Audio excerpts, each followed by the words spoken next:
Hi guys, this is Sebastian from Madrigal. Welcome to this hyper development video, which will most likely be the last video for a little while. So in this video we'll finish up the core loop for the game. So basically what you're seeing on the screen now is a little preparatory work that I did to make this video a little shorter than it would otherwise have been. Basically, the biggest feature that we've been missing from the game is for the player to die and restart the game. So these enemies haven't been very dangerous so far. But in this video we'll actually fix up this thing so that we get a proper core loop of the game working. In other words, you load into the game, you play the game for a bit, then you die, and you can start over. And when we have this thing going, then we have essentially like a very simple twin-stick shooter setup. So currently what I did, or currently what we have, and what I prepared for this video a little bit is, I essentially took the very heavily work in progress UI system that I wrote for Project Slide, and I just brought it over to this game, and that should allow us to have some rudimentary menus working in the game, so that we can display a game over screen and allow the player to restart. I also did put in a very simple collision check, which basically does this. If I just move into these guys and I touch one of them, like no matter how much I try to move the character, it doesn't move because the avatar has been actually cleared. So you essentially lose control of your game character if you touch one of the enemies. And the idea here is that at this point we would display the game over screen and allow the player to restart. So let's see how we go about doing that. This UI system is a C++ library that I've written, or shall we say I am writing, but it involves some scripting as well. For example, here we have the game over menu view in AngelScript. So this is essentially how you create labels, buttons, and some rectangles and whatnot. And you can hook them up with actions that are essentially just text identifiers that are then bound to some functionality on the in the C++ code. So this is not exposed to Zig yet. We shouldn't really need to expose it because we're not going to do anything super fancy, no fancy menus or anything like that. We can just communicate with messages.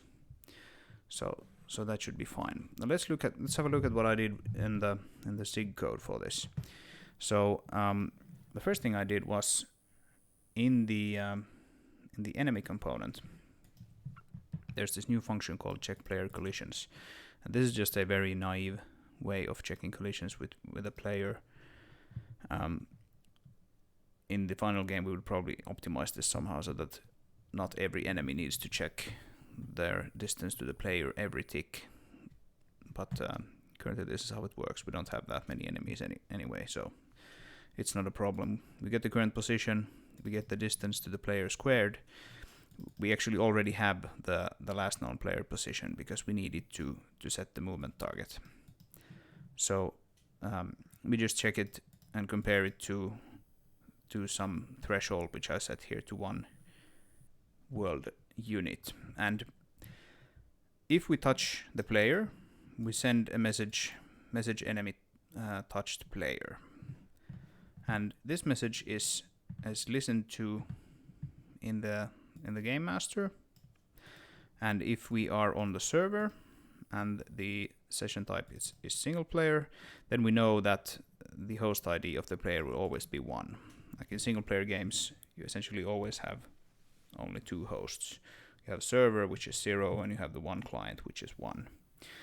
So we can just clear the avatar object of host ID 1, and this will essentially remove that game object from the control of the player. Um, Another thing that this does currently is it sends the message single player died. So this is currently kind of heavily bound to the single player game mode. In a multiplayer game, you don't really want to end the game this abruptly. I mean, most likely, because if you have two players running around and one player dies, typically you would want to like respawn that player sometime later, or allow the other still remaining player to be able to revive the killed player or something like that. So the logic will most likely be completely different there.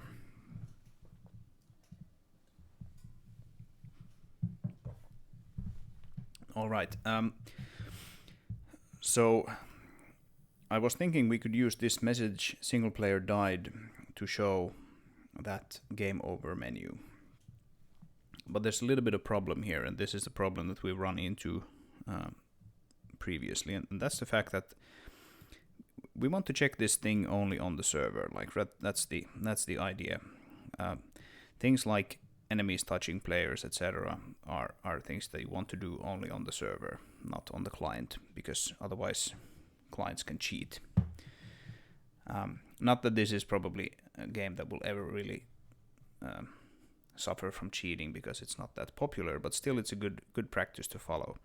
So this message will only be sent on the server currently, and we have a place here in the C++ code. It's actually here, I think. Yes. So here in the in-game UI view model, we have a handling for this message, and if we do, then enter game over menu, player died, and this essentially it does some things related to the UI, goes through some layers, and finally ends up in this script that we, or in the menu view, which is created through the script. So it shows load game, exit buttons, reason, and oh, come on, what is going on? Shows game over, and as a reason you died. So that's fine. However, this in-game UI view model obviously exists on the client and not the server. So we'll never actually receive this message on the client currently, which is where we need it. And that's the reason why when you run into an enemy, let's see if we can find one. Like you can't move anymore, but we also don't see the game over screen, because that message is never received on the client. So how do we fix that? Well, in a previous video we quickly looked at something called a propagated value, and I can't actually remember if we have any propagated values in our Zig code so far. I know I used them in the I don't think we actually have any here. So we need to look at the prototype Zig code to see how they're used, because I've literally only ever used, I think, one in Zig, and that was a year ago. So I don't even remember how that syntax looks like anymore. But here in slide, in the Zig component source code, I think it's this crane control system component. Yes, so this has a few propagated values, and essentially you have an actual data value like this, and you wrap it inside a propagated value handler, and then you need to initialize it and set some data. We'll go through that in a bit. And what you can do, for example, we have this arm rotation angle here, rotation around the crane local y-axis.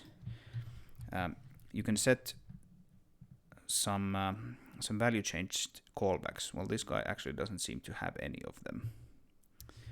But if you take one of the other ones, we have this attractor active, which is a boolean, and you can set a value changed callback like this.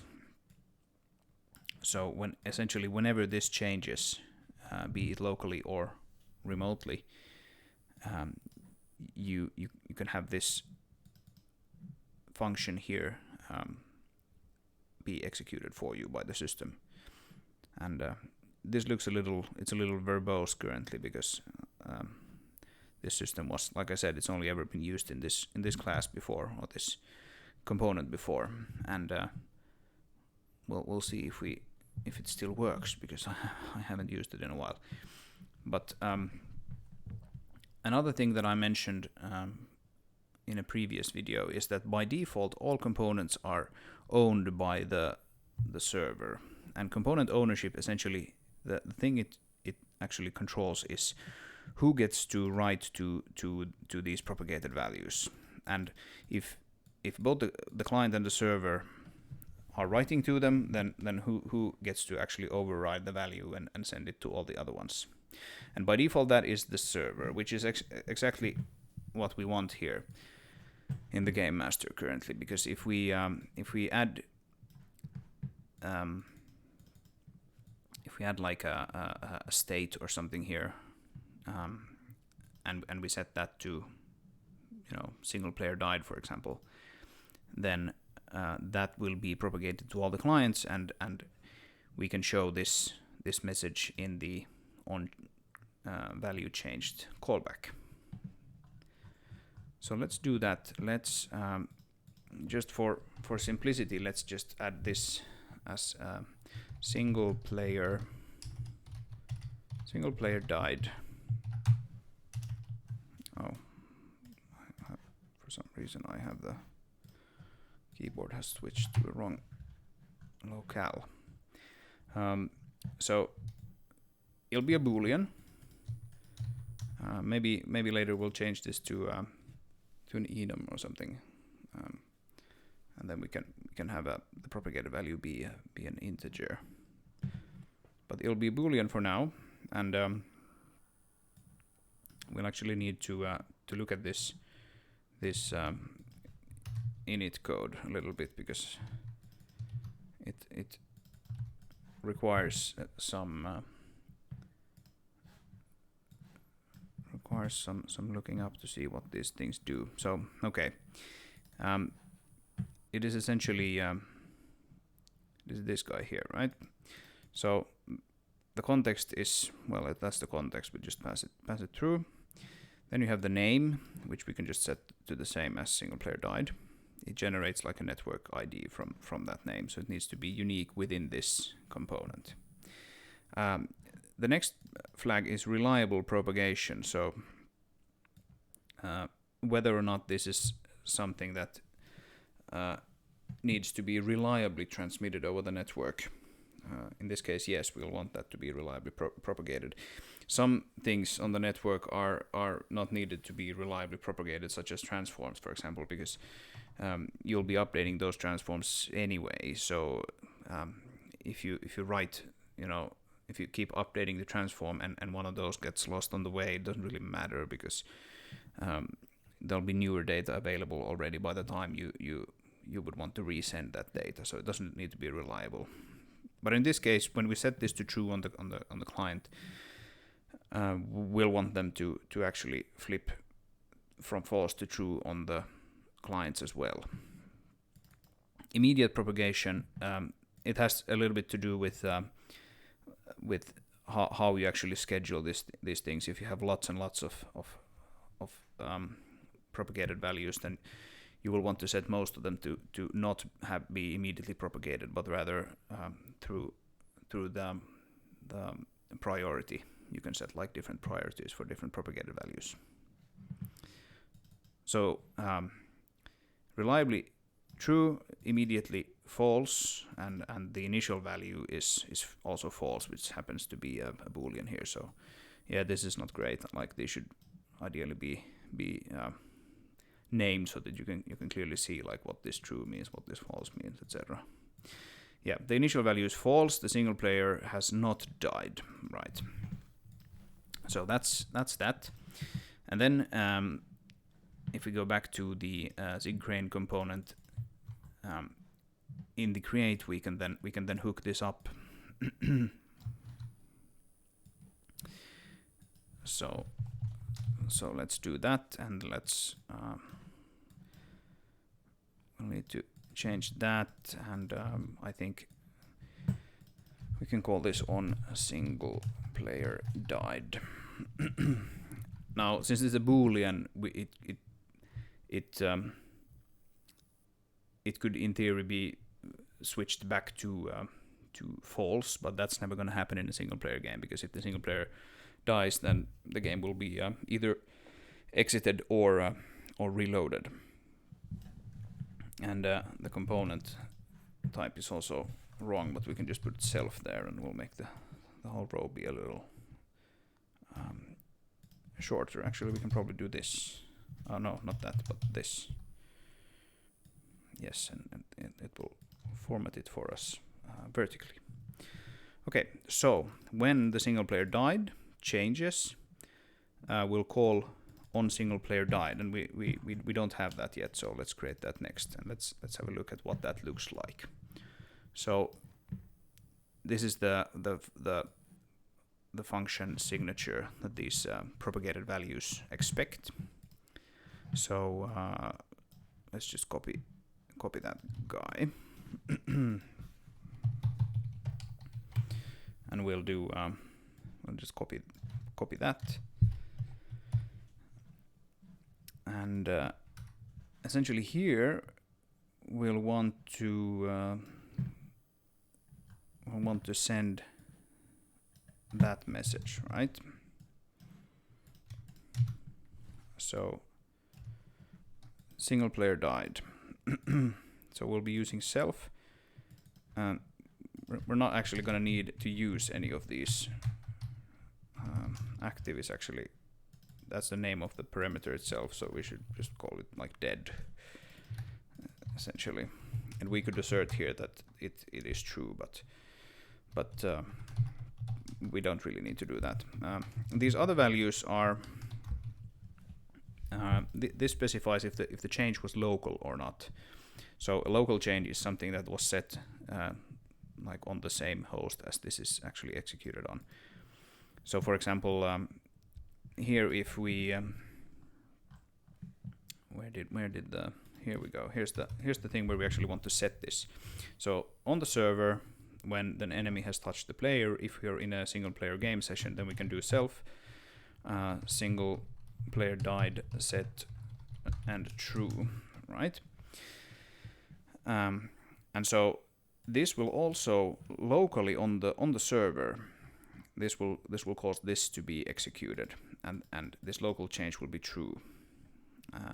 On the client where the set was not made, this will be false because it's a remote change. And then finally we have the value time, which is just an absolute time in game session time when the change was made. It can sometimes be kind of handy to know, like if you have a reliable propagated value, and you know it's like, you know, that something that happened like over a second ago, because you can compare it to the local time, then it doesn't necessarily matter that much. Okay, these are not used all that often, but they're there in the C++ API, so I just brought them over as well. Okay, so now this should actually fire both on the client and on the server. And let's actually just make sure that the set function was called set, and it does seem to be called set like that, yeah. And if you don't want like a callback like this, you can just use these propagated values without callbacks, and then you can just periodically call get on them, and they will return the latest value that has been propagated to the host. Right, so we probably need to bring these guys into the current scope.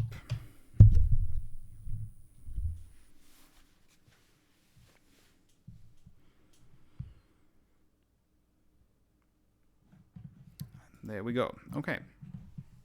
So if all goes well, we should now actually be able to see that that game over screen come up. If we run into an enemy. And would you look at that? It does work. So load game doesn't currently do anything, even though we're pressing it. Exit does. So this brings us to the very, very ugly temporary main menu, which is actually made for slide, and we can bring us back into the game like this. And yeah, this. Oh, wow! That took quite long to appear. Why would that be? Let's see. Oh, I think I actually know why that is. Yeah. So here we're standing on a slope, and the distance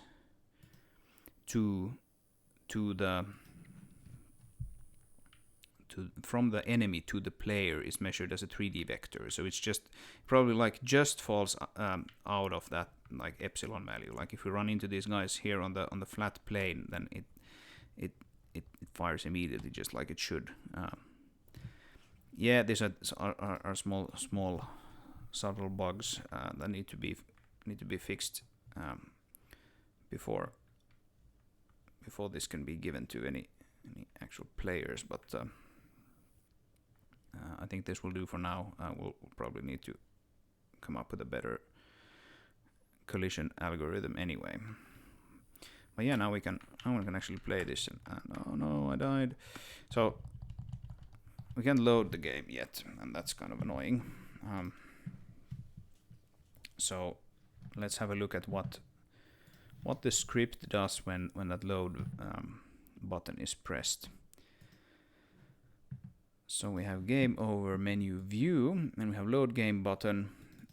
It fires an action called game over menu / load game.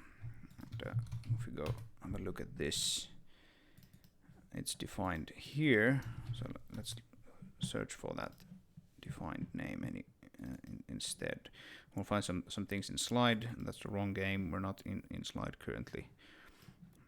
Oh, and we actually have it commented out. Leave game over menu, load game. Do I actually have that? I have it, but it's commented out. So the reason why so much of this actually works is that it has been implemented for slide and the reload save game. Okay, yeah. So that's a message that is used currently only in slide. And it's something that we now try to use here, but it doesn't actually exist. Yeah, so that's a little annoying. Maybe we can try to bring that back into. We don't actually have these things. Okay, yeah, I think I'm not gonna implement these things now in the video, because that doesn't make for very interesting content for you guys. But this is stuff that I can implement in the background, and it would just reload the game. Another thing that we could do, of course, if we wanted to, is not actually reload the game in this case, but just delete all the enemies from the level, and probably delete the game, the player object as well, and simply reinitialize everything. That's another way to handle this kind of thing. And I'm not super.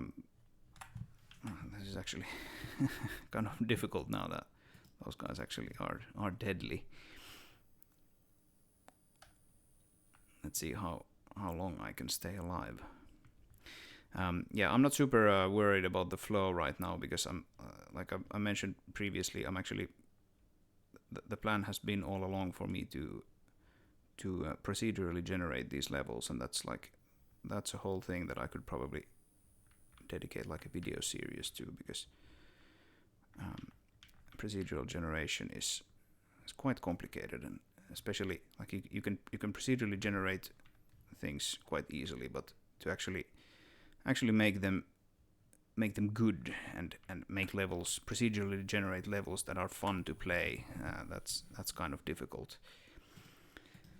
So we'll see. Maybe I'll actually make some videos on that, especially if that's something that you guys would like to see.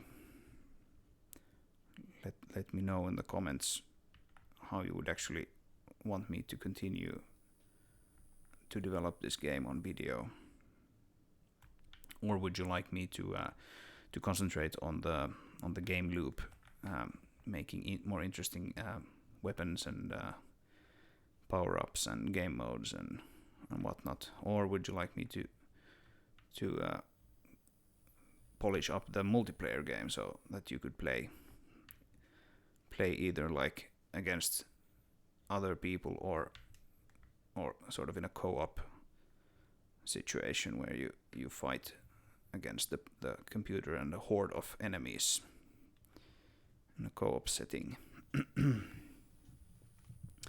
But yes, I think I will take a little break from this project now. I'm going to go back to Project Slide, which is the main project for me and for the Madrigal company. And I've spent almost a week on this game now. Of course, a large part of that has just been exposing the things we need to make this game to Zig, because I was kind of stubborn enough to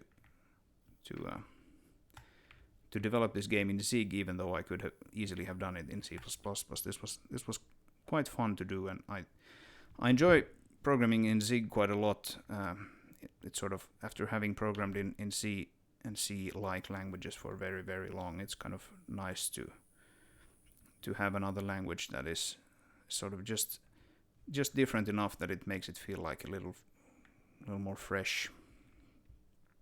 And I'm kind of excited to see where the Zig language is heading as it nears the 1.0 release, and how much of this game's code I have to actually rewrite or tweak to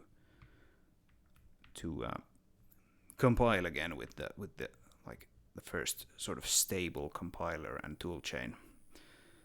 I already had to tweak a few things from the initial integration that I did like a year ago, and things had changed from like 0.6 to 0.8 or 0.9 development, which I am currently on. So I'm sure there'll be something and I'll have to redo some things, but that's what you get for using like pre-release software.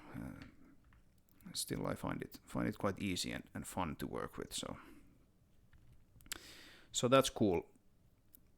But yes, if you've followed along, thank you very much. This has been very fun for me, and at least judging by my subscriber numbers, this has actually gathered some of you together to actually subscribe to the channel. So if you like this kind of content, just make sure to subscribe and follow along any future videos, and of course tell me what you want to see and so on. The usual YouTube deal, which I don't typically ask people to subscribe and like my videos, but if you're interested in this, then please do let me know, because otherwise I don't know what to actually concentrate on. Anyway, I died. I think this is a pretty good place to end this video. Like I said, keep an eye on the channel for more hyper development in the future, and of course for slide development as well. Thank you very much for watching, and I'll see you later. Bye.